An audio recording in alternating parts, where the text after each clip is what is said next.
Dear students, आज हम पढ़ेंगे एनसीईआरटी क्लास 9th का चैप्टर नंबर 12। इसकी एक्सरसाइज पढ़ेंगे 12.1। कौन से पढ़ेंगे? एक्सरसाइज हो जाएगी हमारी 12.1। तो इसका पहला क्वेश्चन है हमारे पास। पढ़ लेता हूं मैं क्वेश्चन। एक यातायात संकेत बोर्ड पर आगे स्कूल है लिखा है और यह भुजा ए वाले एक संभव त्रिभुज के आकार का है।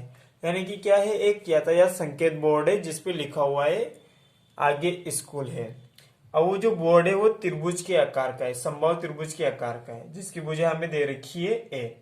हिरोन के सूत्र का प्रयोग करके इस बोर्ड का क्षेत्रफल ज्ञात कीजिए। यदि संकेत बोर्ड का परिमाप 180 सेंटीमीटर है तो इसका क्षेत्रफल क्या होगा? हमें संकेत बोर्ड का परिमाप दे रखा है। तो देखो, हम सबसे पहले बनाएंगे यातायात संकेत बोर्ड। तो मान लो इस तरह से एक यातायात संकेत बोर्ड है, ठीक है। ये यातायात संकेत बोर्ड है और जो इसकी आकृति है संभव त्रिभुज के आकार की है। तो मान लो इसे नाम दे देते हैं हम ए बी सी। अब ये संभव त्रिभुज है तो सीधी सी बात है, जिसकी तीनों भुजाएं बराबर होती है वो संभव त्रिभुज होता है। अब इसकी हमें प्रत्येक भुजा की माप दे रखी है ए, तो ये भी ए हो जाएगी और ये भी ए हो जाएगी, क्योंकि संभव त्रिभुज की तीनों भुजाएं बराबर होती है। हमें दे रखा है त्रिभुज का परिमाप। त्रिभुज का परिमाप 180 सेंटीमीटर, ठीक है। अब त्रिभुज का परिमाप क्या होता है? त्रिभुज की तीनों भुजाओं का योग। इस वाली भुजा का, इस वाली भुजा का, इस वाली भुजा का, तीनों का योग हो जाएगा।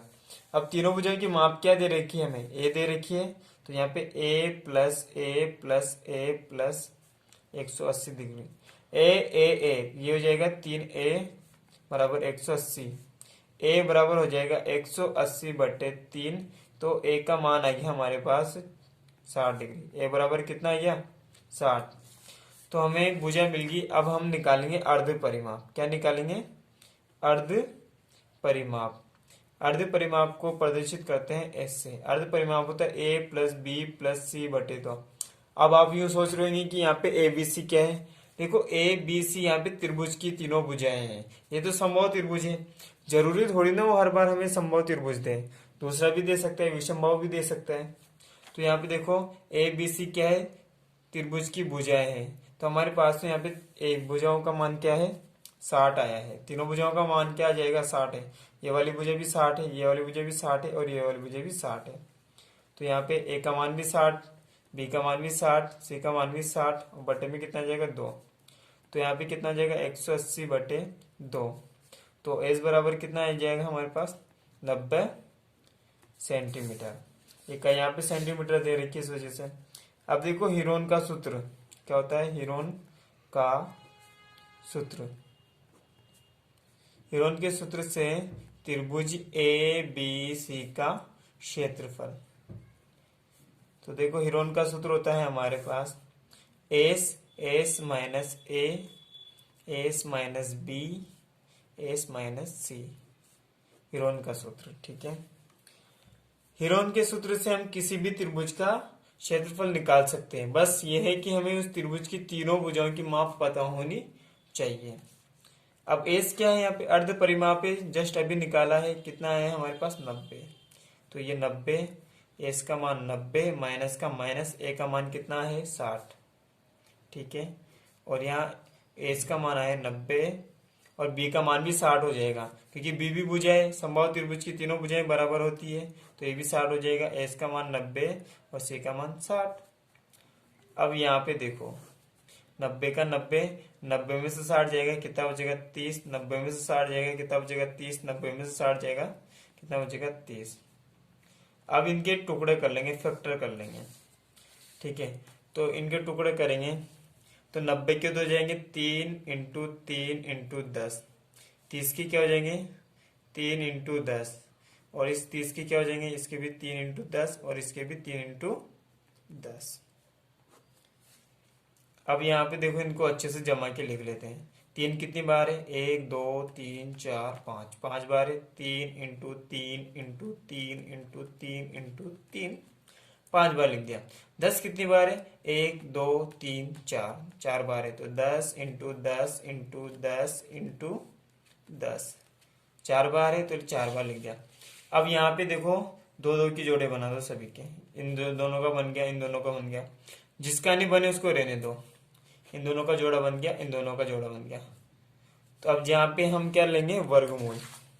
तो हर जोड़े में से एक संख्या बाहर आ जाएगी, इसमें से एक 3 बार आ जाएगा, इसमें से एक 3 बार आ जाएगा, और ये 3 तो अकेला, तो इसको अंदर ही रहने दो। 10 बार आ जाएगा और ये 10 बार आ जाएगा। अंदर कौन बचेगा? रूट के अंदर ओनली 3 बचेगा। इनको गुणा करेंगे तो यहाँ पे 9 और यहाँ पे 90, 900, तो यहाँ पे 900 रूट 3 सेंटीमीटर स्क्वायर। स्क्वायर क्यों आया? क्योंकि हम क्षेत्रफल निकाल रहे हैं, तो यहाँ पे क्या है? इकाई क्या आ जाएगी? सेंटीमीटर स्क्वायर आ जाएगी। ठीक है, तो ये क्या आ गया? संकेत बोर्ड का क्षेत्रफल क्या आया है? संकेत बोर्ड का क्षेत्रफल 900 रूट 3 सेंटीमीटर स्क्वायर।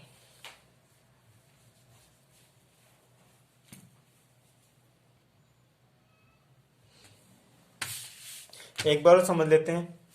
हमें यहाँ पे त्रिभुज, एक संकेत बोर्ड दे रखा है समबाहु त्रिभुज के आकार का ए बी सी, जिसकी प्रत्येक भुजा की माप दे रखी है हमें ए। इसके अलावा एक और चीज दे रखी है, त्रिभुज का परिमाप क्या दे रखा है? 180 सेंटीमीटर। त्रिभुज का परिमाप क्या होता है? त्रिभुज की तीनों भुजाओं का योग। तो तीनों भुजाओं की माप क्या दे रखी है? ए, तो ए प्लस ए प्लस ए, 3a हो जाएगा यहाँ पे। इसके अलावा देखो बराबर में 180, तो 3a बराबर 180, तो a का मान कितना आ जाएगा? 180/3, तो a बराबर कितना है? क्या 60। अर्ध परिमाप क्या होता है? एज बराबर a प्लस बी प्लस सी बटे 2। अब यहाँ पे ए बी सी क्या होती है? त्रिभुज की भुजाएं होती है। अब यहाँ पे समबाहु त्रिभुज है, तो समबाहु त्रिभुज की तो तीनों भुजाएं बराबर होती है। तो यहाँ पे ए का मान भी 60, बी का मान भी 60 और सी का मान भी 60, बटे में कितना आ जाएगा? 2। तो 60 प्लस 180/2, 180 में 2 का भाग देंगे तो कितना आएगा? 90। अब यहाँ पे परिमाप क्या किस में दे रखा है? सेंटीमीटर में, तो यहाँ भी क्या आ जाएगा? सेंटीमीटर। अब हीरोन के सूत्र से त्रिभुज एबीसी का क्षेत्रफल क्या हो जाएगा? √, S minus A, S minus B, S minus C. S का मतलब 90, एस का मतलब 90, ए का मान क्या है? 60, एस 90, बी कितना हो जाएगा? 60, एस 90, सी कितना हो जाएगा? 60। 90 का 90, 90 में से 60 जाएगा 30, 90 में से 60 जाएगा 30, 90 में से 60 जाएगा 30। इनके टुकड़े कर लिए हमने, तो इनके टुकड़े किए तो 90 को ऐसे लिख देंगे 3 इंटू 3 इंटू 10, क्योंकि इनको गुणा करेंगे तो 90 मिल जाएगा हमें वापस से। 30 को 3 इंटू 10, 30 को 3 इंटू 10, 30 को 3 इंटू 10, सिक्वेंस से लिख दिया। तो जिसके जोड़े बन रहे हैं उसको तो हम बाहर ले लो, और जिसके नहीं बन रहे उसको रूट के अंदर ही रहने देंगे। तो √3 का जोड़ा नहीं बन रहा था तो 3 को अंदर ही रहने दिया, और इन सबको गुणा किया तो 900 √3 सेंटीमीटर स्क्वायर। तो संकेत बोर्ड का क्षेत्रफल आ गया 900 √3 सेंटीमीटर स्क्वायर।